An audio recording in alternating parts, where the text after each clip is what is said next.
Senator Ricketts. Thank you, Mr. Chairman, and thank you to our witnesses here today. Ambassador Fick, I want to build on what Senator Menendez was talking about with regard to the EU specifically. Obviously, we've talked about the different sorts of regimes, regulatory regimes that different countries around the world are trying to establish. We talked about the PRC. We've talked about what we've done with regard to the executive order and the voluntary guidelines you talked about. And then, of course, we've got the European Union, where they have been working on their own legislation. They proposed the AI Act a couple of years ago, and it involves a risk-based approach. But as you know, the European Union will often come up with these standards, and then companies will really adopt those for their worldwide products to try and standardize their products and make it easier to have access both to the market in Europe and around the world. But if you have if I understand the legislation is coming to its final phases, they haven't figured out the generative AI part of it. But assuming that gets passed, companies will be forced to make the decision of either complying with the EU does or creating completely different algorithms that don't access the EU data, and then having to deal with the difficulties of that as well. So my question really gets to, if we've got these EU regulatory constraints, you talked about cooperating with our allies, but they're moving forward on this legislation. I think you've been critical of this legislation. What effect, if the EU passes their AI Act, will that have on the United States and our other allies? And is this going to potentially put a damper on that innovation you've talked about that's so important among U.S. companies? Thank you, Senator.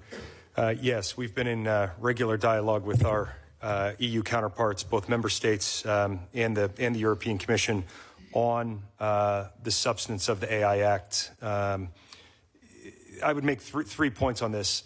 The first is speed. As you pointed out, the act was first drafted before ChatGPT was released a year ago, and so in some sense, it's already been overtaken by events. Which points to very obsolete, essentially. A structural challenge with that kind of regulatory approach. It also, as currently drafted, would hinder law enforcement cooperation between the United States and the EU. Things like the use of facial recognition technology at borders or by law enforcement. And third, we hear repeatedly from companies and innovators, not only in the United States but also in Europe, that it is not adequately protective of intellectual property. It would deter entrepreneurs from building AI businesses in Europe. And back to this point on digital solidarity, the future that we think positions us most strongly for competition with our adversaries is one where we have globe-spanning technology businesses being built not only in the United States but also in our closest and rights-respecting allies and partners in Europe and in Asia. Well, for all those reasons you just talked about, how we want to be working with our allies in Europe, and yet they're pushing forward with this, frankly, it's already obsolete now, right? Or at least it's not complete legislation. What is the State Department doing to get them to maybe to slow this down, to be able to work with us more carefully, to create that regime you're talking about where we can be on the same team with regard to pushing back against the People's Republic of China and not creating an obstacle to us working together to oppose them? We're pushing in every forum on this, multilaterally and bilaterally. I'll give you three examples. Over the last 3 weeks, I met with the German communications minister who has oversight of these policies in Germany when he was here in Washington. It was at Bletchley Park. Most of our EU counterparts were there. And last week I was in France with President Macron himself and the French digital minister, making exactly these cases that the continental Europe, in a lot of ways, regulated itself out of the cloud services era of technology. It's no accident that the 5 largest global cloud services businesses are here in the United States. It would be to our mutual detriment if the EU were to regulate its way out of the AI era of technology innovation. So we're pushing on this in every forum. Okay, and then you just said you were at Bletchley Park. How are the Brits seeing this? What is the UK policy going to be, and where are they going? Are they more leaning toward the European model? Are they leaning more toward our model? Prime Minister Sunak and his government are leaning very strongly toward our model. I think we and our British allies are very close on this. They intend to set themselves up as an AI superpower, in their words. which we view as very much to our benefit as well. Yeah. Great. Thank you very much. Thank you, Ambassador. Mr. Chairman, thanks. Thank you. Senator Shaheen? Thank you both for being here. Ambassador Fick, in your opening statement, and you mentioned an alphabet soup of multilateral organizations that we were looking at, you didn't mention NATO. And while I recognize that NATO is not technically part of the State Department or within the purview of the State Department, certainly what they do is very important. So was there a reason, and what are you looking at with respect to NATO? Senator Shaheen, I joke with my wife sometimes that we should get an apartment in Brussels because I'm at NATO so much, especially in the context of the war in Ukraine in the past year. Our ambassador to NATO, Julie Smith, is a dear friend, and we collaborate very closely on these topics. I think that NATO is a terrific example of what Secretary Blinken talks about as variable geometry and making sure that our most important alliances historically are fit for purpose in the technology age. And so a really key element of our diplomacy with NATO and in Europe has been ensuring that the alliance is equipped on all of these technology topics. Cybersecurity. At the Vilnius summit in July, we saw a robust set of deliverables on the virtual cyber incident support capability, the revitalization of the NATO cyber defense pledge. We've been working with allies across the alliance to ensure that their own architecture and infrastructure is secure and trusted so that we can share information and intelligence freely across the alliance. So that was not an error of commission in not mentioning NATO in my opening comments. I think in technology, the NATO alliance is one of our leading partners globally on all of these topics. Good, thank you. As everybody has talked about so far, AI has tremendous potential in so many areas, but it can also perpetuate existing biases and inequities. So how does the department look at how we ensure that those inequities aren't part of whatever is done through AI, particularly with respect to gender, with respect to the whole range of ethnic, racial differences that we want to respect? Thank you, Senator, for the question. I'll make a few points here. One is it starts with training, leveling up the literacy when it comes to data, when it comes to AI, when it comes to algorithms across the department, so we understand that this is a possibility. The second is using good data. Good AI rides on good data at the end of the day. And so the focus of ours is to how do we bring this kind of technology into our department in a secure infrastructure and apply this technology on data that we manage, data that we can ensure the quality of. That's the second point. And the third has to do with our partnership with industry, which is really focused on the procurement process. How do we ensure that software procurement includes the right policies and requirements to make sure that our industry partners are providing technologies that are free of those types of biases you mentioned? Great. I want to be a little more parochial now. In my office, the number one constituent issue we hear from people about are visas, passports, challenges with our immigration system. Yes, and the State Department, particularly during COVID, had some real issues in countries around the world in terms of processing those kinds of issues. So tell me how AI is going to help us make sure we can process those kinds of constituent concerns faster so that we can provide service to people who need it. The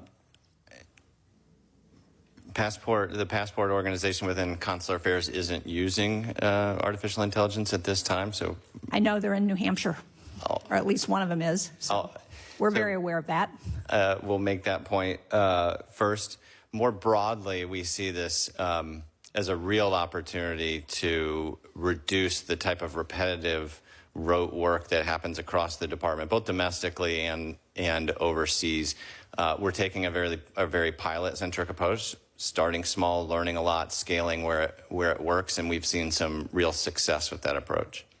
And so, assuming that you continue to see success, what do you need in order to ramp that up? Do you need resources? Do you need more people? Do you just need the IP to share those with our embassies around the world? I'm a systems engineer, so you know what goes in can increase the output. So in my mind, it's resources in terms of infrastructure and in terms of personnel, right? It's people without the actual technology, without the data to be able to employ it aren't going to get very far, and technology without the skilled workforce that we're currently aggressively trying to bring into the federal employment within the State Department, you know, you got to have both. Thank you, Mr. Chairman. I assure you, Senator Shaheen has the support of every member of this committee on consular services to be streamlined and made more timely. It would make our life a lot easier, I assure you of that. Senator Barrasso? Thanks, Mr. Chairman. For either of you who want to address this, I have with me today the principal and a number of teachers who are here from the Southside Elementary School, Powell, Wyoming. They're a blue ribbon school, one of only 2 in the state of Wyoming, and they're here for the national celebration of their achievements. And this has to do with AI, TikTok. So whoever wants to answer, because reports do indicate that that TikTok is harvesting vast amounts of data from millions of users in the United States, many of whom are students. It's owned by a company based in Beijing. Although TikTok executives deny it, many experts believe that the Chinese government has access to TikTok's American user data. So the question is, do you believe that TikTok is using data collected from its application to feed Chinese artificial intelligence, the machine learning algorithms, and what the implications are for us here at home and for students all around the country? Thanks, Senator. A couple of points on that. I would point out, of course, that the administration has enacted a ban on the installation of TikTok on federal devices, which should speak to, I think, our perspective on the risk involved. And the second observation, I am probably the least popular father in my daughter's middle school because of my personal views on this point. And my request to you would be that that we try to speak with one voice as a country, that we adopt a position via a democratic process that acknowledges what you have said. Anything you'd like to add on that?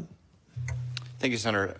I would say we're worried about our data too at the State Department. How do we ensure that that our employees are not putting sensitive information out on the web? And so we have existing policies in place that need to be reinforced, and training and literacy has to go along with that. And then we need to move aggressively to onboard this kind of technology into the infrastructure that we micromanage, that we have tight security controls on, and that we're constantly monitoring. Thank you. Mr. Fick, China continues to infiltrate top U.S. companies, laboratories, universities, to, I believe, steal valuable American intellectual property. The impact on the economy is massive. The Chinese Communist Party clearly attempting to surpass America in terms of our economic strength, military strength, international influence. So a senior FBI official had said earlier this year, nation-state adversaries, particularly China, pose a significant threat to American companies and national security by stealing our AI technology and data to advance their own AI programs and enable foreign influence campaigns. How do you assess the threat of China's increasingly adversarial government to the United States? Senator, I certainly agree with that assessment that intellectual property theft by the PRC has stripped critical competitive advantage out of the U.S. economy for several decades now. Our response to that, or uneven response to that, has put us in a deterrent hole. And there's a very real threat to the security of our most advanced AI systems going forward. It's why one of the pillars in the voluntary commitments is the security pillar, which is standards around cybersecurity testing, disclosure of testing results for our most advanced frontier models, and a very real shared focus by the government and these companies on safeguarding that aspect of our innovative advantage. And then final question, since Senator Risch started by talking about the leadership that we've taken in the United States when it came to the Internet years and years ago. We led in this sector because we chose to take a kind of a light-handed regulatory approach. A number of us in the Senate have met with, we've had discussions on AI with Elon Musk, Mark Zuckerberg, a number of the leaders in the technology there. Do you believe that a light-handed regulatory structure or a heavy-handed structure, if you will, is best for promoting American leadership and innovation in artificial intelligence and the machine learning technology? Senator, I've been in this job for a year, but I spent a dozen years before that building a software business and investing in software businesses, and I believe very strongly in the power of our innovation economy as our greatest source of national strength. I said in my opening statement that many traditional measures of strength, like GDP and military capacity, are increasingly downstream of our ability to innovate in these technologies. So I do think there's a role for appropriate regulation of such powerful tech, and I think our North Star must be maintaining the health of that innovation economy. Yeah. Thank you, Mr. Chairman. Senator Barrasso, thank you for bringing the students here today. I think the students should know that Senator Barrasso is one of our leaders in the United States Senate, but his role here on the Senate Foreign Relations Committee is invaluable. He's a great member of our committees. And as Dr. Gravis has said, there's a career at the State Department in AI, so applications will be given out shortly.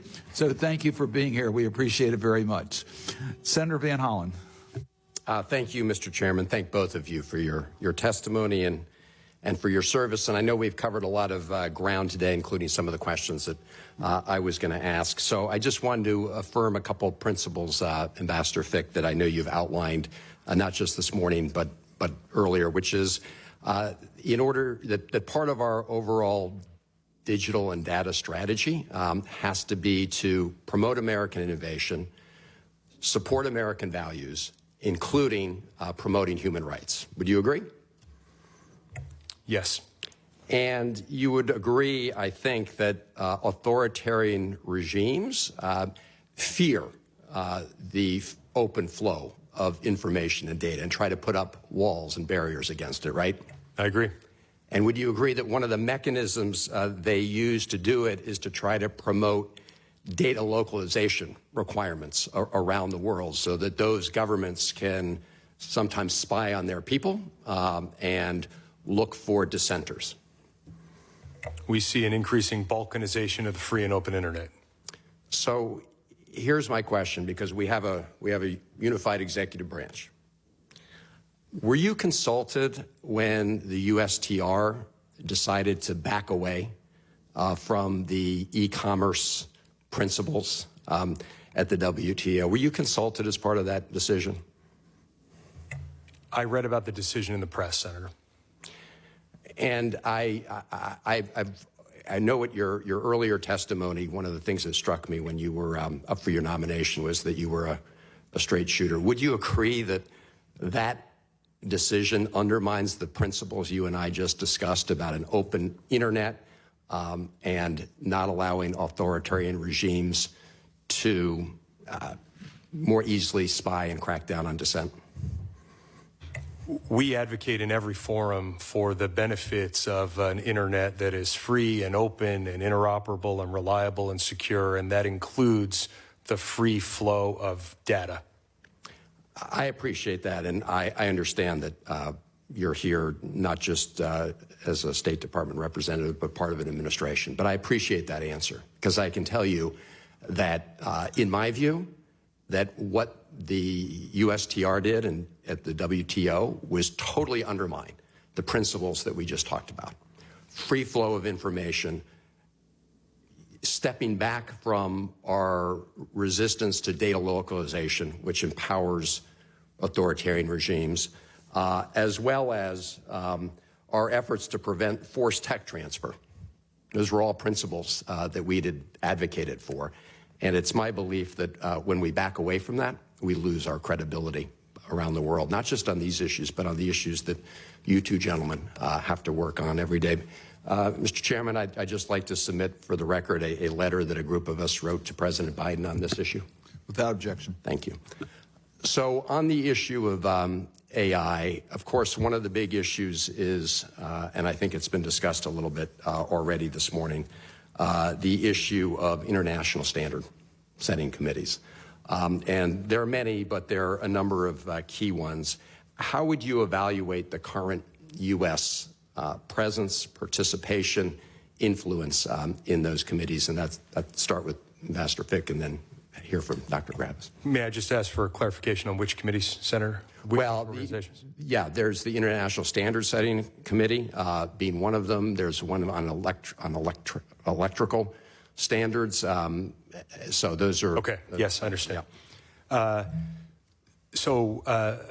Standards harmonization is one of the foundational pieces of building an innovation ecosystem across national boundaries that can bring to bear shared R&D, shared innovation, more than the companies of any one business. So we are strongly engaged in those international standard setting bodies to help ensure that the standards are aligned with our values, that promote shared prosperity, and that they, looking ahead now to the AI era, that we adopt a similarly legitimate, broadly consensus-based approach to harmonizing standards. I appreciate that. I think the major ones for the purposes of AI, I think, are ISO, the IEC, and the ITU, but there may be others. And I think, as you know, the PRC and others have been very actively engaged in trying to increase their presence and participation. It's been one of America's strength that we've led that effort, and I know you both are committed to doing that. I don't know, Dr. Gravis, if you have anything to add to that question. Sure, happy to. A couple of things, Senator. First is within the federal government starts with the National Institute of Standards and Technologies. That's the who is setting the guardrails around what standards are expected to be followed across the federal government. Also on the cyber security side, Cyber Infrastructure Security Agency within DHS. At the State Department, as I just said, AI rides on good data. We've been doing data standards for the last several years. It's not the flashiest part of the work, but it's necessary, and I think it's great that you're talking about that. Also, I'll point out that the International Organizational Affairs Bureau, IO Bureau within the State Department, has their own chief data officer. It's part of a program that we've been leading to place data leaders in each bureau, and focused on analytics related to elections, try to get Americans in the right committees who are setting these kind of standards, and that's really important too. So that's a great example of how we apply technology, how do we apply AI in the department to impact on a global stage diplomatically. Thank you. Thank you, Mr. Chair.